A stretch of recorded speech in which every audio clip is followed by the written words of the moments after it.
है, जाले लटक रहे हैं, पास बाथरूम है, ये तो इनके आने से नहीं यहाँ पर आ गया ना, इससे पहले से ही था यहाँ पर। ऐसे ही है। ये आप सर आए मेरे साथ, ज़रा विजिट करते हैं यहाँ पर। लेकिन आज आपको लिए चलेंगे फूड अथॉरिटी की टीम के साथ एक ऐसी जगह जहाँ से आपको मज़े मज़े की चीज़ें, केक रस, फ्रूट केक, बाकर खानियाँ, क्रीम रोल और ऐसी चीज़ें जो हम मुख्तलिफ़ स्टोर से, मुख्तलिफ़ मार्ट से, मुख्तलिफ़ करियाना की दुकानों से उठाकर नाश्ते के लिए लेकर जाते हैं। और 200 रुपये 300 रुपये में वो चीज़, वो खताइयाँ जो आप घर लेकर जाते हैं, असल में वो बनती कैसे हैं, आएँ आपको दिखाते हैं। जी नाज़रीन, इस वक्त हम गढ़ी शाह के इलाके में मौजूद हैं जहां एक निजी बेकरी का गोदाम है। पीछे उनका पूरा जो सेटअप है वहां पर लगाया जाता है। फूड अथॉरिटी के साथ आज हम ये शो करने जा रहे हैं और आपको दिखाते हैं कि बेकरीज के अंदर जो खूबसूरत शीशे के कैबिन्स के अंदर और खूबसूरत तरीके से डिस्प्ले की हुई आइटम्स असल में तैयार किस तरह से की जाती हैं और उसमें फूड अथॉरिटी क्या कार्रवाई कर रही है, इस पर हम बात करेंगे। हमारे साथ एडिशनल डायरेक्टर फूड अथॉरिटी मौजूद है, उनसे बात करेंगे। अस्सलाम वालेकुम सर। जी बिस्मिल्लाहिर्रहमानिर्रहीम। सर क्या हाल है आपके? अल्हम्दुलिल्लाह बिल्कुल। फूड अथॉरिटी ने बेकरीज के ऊपर जो अपनी कार्रवाई का आगाज़ किया हुआ है वो एक पूरी सीरीज सी चल रही है जिसपे आप शहर के मुख्तलिफ इलाकों में, वो चाहे शादरा का इलाका हो या विद इन सिटी हो, मुख्तलिफ बेकरीज के जो वेयर हाउसेज हैं या जो गोदाम हैं उनको चेक किया जा रहा है। सर क्या पहले मुखबरी की जाती है, किसी की तरफ से रैकी की जाती है, फिर जाकर छापा मारा जाता है? इसमें मैं मैसेज है हमारी ऑपरेशंस की टीम्स और हमारी विजिलेंस की टीम्स हैं, वो चीज़ों को ट्रेस आउट करती हैं। वो बाज़ का तो खुद विज़िट भी कर रहे होते हैं, जब विज़िट करते हैं, जब उनको पता चलता है फिर वो इसके खिलाफ एक्शन लेते हैं।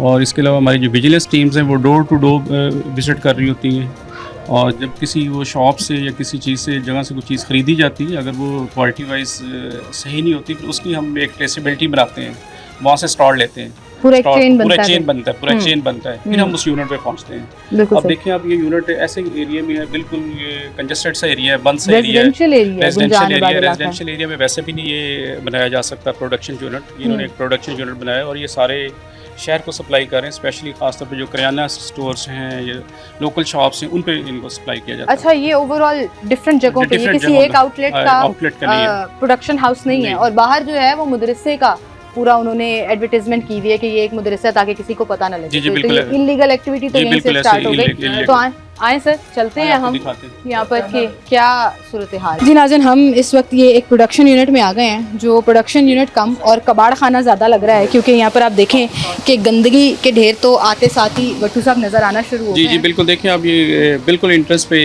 इन्होंने गार्बेज के ढेर रखे हुए हैं, साथ वाशरूम आपने देखा होगा, वाशरूम इस एरिया में होना भी नहीं चाहिए, सेपरेट होना चाहिए, ठीक है। बाकी इनके ये स्टोर्स हैं, स्टोर्स में आप देखेंगे कि स्टोर्स इनका बिल्कुल फुट लेवल पे चीज़ें पड़ी हैं और बहुत ज़्यादा गंद है। ये तो कबाड़ खाना लग रहा है, बेकरी का प्रोडक्शन, बेकरी लग ही नहीं रही, बेकरी नहीं लग रही। दीवारों पर काई जमी हुई है, मैल जमी हुई है, ऊपर देखिए इतना ब्लैक ये सारा। सर ये तो जहर। आप ऑनर हैं जी? अस्सलाम वालेकुम। क्या कार्रवाई होती है सर इस तरह से, जरा इनसे? और इसमें हम देखते हैं, इसमें इनका कुछ चीज़ें डिस्कार्ड होंगी, फाइन भी होगा, हम ईपीओ भी करेंगे इनको।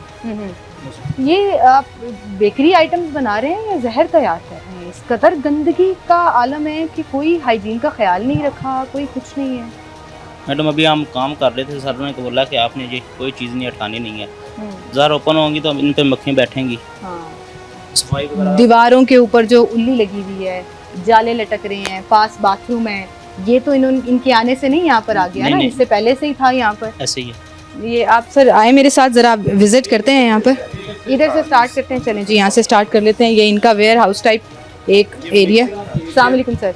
जी सर, ये मिक्सिंग एरिया? ये मिक्सिंग एरिया, यहाँ सॉर्टिंग एरिया, यहाँ मिक्स है, मिक्सिंग एरिया, यहाँ पे मिक्स करते हैं, सारा बनाते हैं डो वगैरह। इस जगह को टोटली होना चाहिए, पैक्ड होना चाहिए और विदाउट होना चाहिए। ऊपर आप देखें रपचट पेंट भी है और कॉबवेब्स भी हैं, जाले भी लगे हुए हैं, तो वो कहीं ना कहीं से क्रॉस कंटेमिनेशन होती है जिसकी वजह से फ्लाइज भी ऐसे। माफ़ करें, क्या गंदी हालत है इस कंटेनर की। आप ये देखें कि कंटेनर भी कोई इतना साफ सुथरा नहीं लग रहा। यहाँ पर इसकी हालत देखें, आधे से ज़्यादा डो जो है वो जंग आलूद है। आप देखिए सारा रस्टी है, जंग आलूद है सारा इसमें। ये तो इस काबिल ही नहीं इसमें ये चीज़ कोई मिक्सर किया जा सके। और ये वो आइटम्स हैं जो हम छोटी छोटी किराना दुकानों से या बेकरी आइटम से, जो पैक्ड किस्म के हम केक, फ्रूट केक्स ले लेते हैं या छोटे छोटे केक्स ले लेते हैं। ये आप देखें ज़रा, यहाँ पर छुरी देखें ज़रा जो इस्तेमाल की जा रही है। उफ़ अल्लाह, इसको तो हाथ पे इसको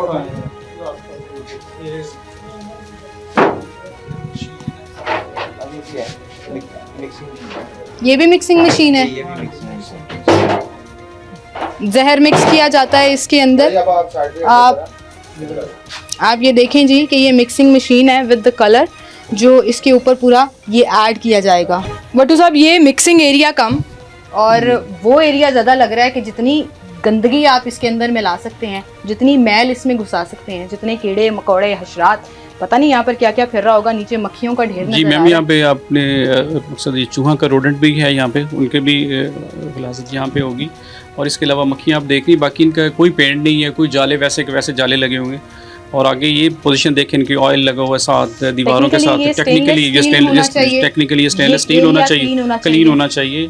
और ये सारी चीज़ें फुट लेवल से ऊपर होनी चाहिए टेक्निकली, या जो हमारे SOPs के मुताबिक वहाँ पे होनी चाहिए। लेकिन इतनी ये जंग आलूद भी नहीं होनी चाहिए। आप देखिए बहुत ज़्यादा जंग आलूद है, वो बहुत इनका बहुत बुरा हाल है। सर इस तरफ चलते हैं जी। ये डो के बाद जो अगला प्रोसेस स्टार्ट होता है वो यहाँ पे होता है, जहाँ आटे वो डो को बाकायदा तैयार किया जाता है। आप उस स्लैब का हाल देखें, वो ब्रश का पेंट ब्रश इस्तेमाल किया। ये देखिए पेंट ब्रश के साथ जो है ना, वो ऊपर उसमें कलर मिक्सिंग हो रही, ग्रीसिंग हो रही है, ग्रीसिंग करते हैं। ये आप देख रहे हैं सर, ये तो बहुत हाल ही खराब हुआ है यहाँ पे। ये सारे ये वो कलर्स हैं, ये वो पेंट्स हैं। ये नीचे इंग्रेडिएंट्स देखें इसके, जो चीज़ें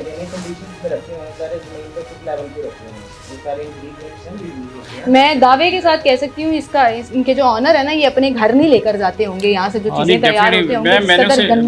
मैंने उससे पूछा भी किधर के रहने वाला, कहता पिंडी। मैं क्या पिंडी भटिया भी कभी लेके, कहता नहीं जी पिंडी भटिया तो नहीं लेके। मैं क्या पहले तो अपने घर वालों को खिलाओ, अपने घर वालों को खिलाएं ना। वो देखें उस तरफ देखें जी, ऑयल किस तरह सारे लाहौर वालों को खिला रहे हो। वो छुरी जिससे कटिंग होती है, इसकी सेपरेशन होती है, वो किस तरह पड़ी हुई है। ज़रा इस दीवारों की हालत देखें आप यहाँ पर। ये बेलन चेक करें जी, नीचे देखिए कितना इसमें सारे इंग्रेडिएंट्स सारे मिक्स हुए पड़े हैं। टूटे हुए केक रस, उधर जाले वगैरह लगे हुए हैं सारे, ये अनहाइजीनिक कंडीशन में पड़े हुए हैं सर ये तो अल्लाह माफ़ करे।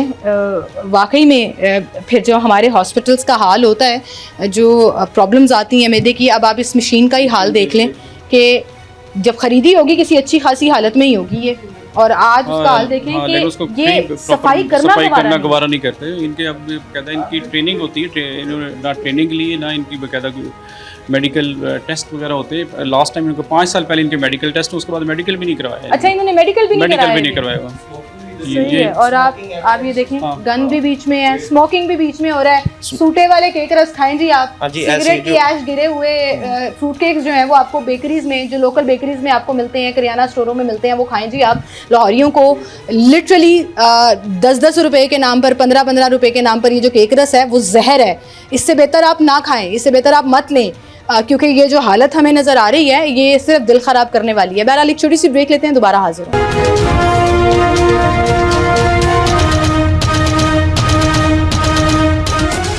वेलकम बैक नाज़रीन, एक बार फिर से आपको खुशामदीद कहेंगे। और अब हम इसके कॉमन एरिया में आ गए हैं, जहाँ पर ये जो बिस्किट्स है ना, ये पैकिंग उसकी उन्होंने अच्छी कर दी है कि अच्छा प्लास्टिक का डब्बा ले लिया है। और देखने में वो मैडम इन्होंने लेबल नहीं लगाया हुआ है, एक्सपायरी नहीं लगाई हुई, कब ये मैन्युफैक्चरिंग डेट नहीं है।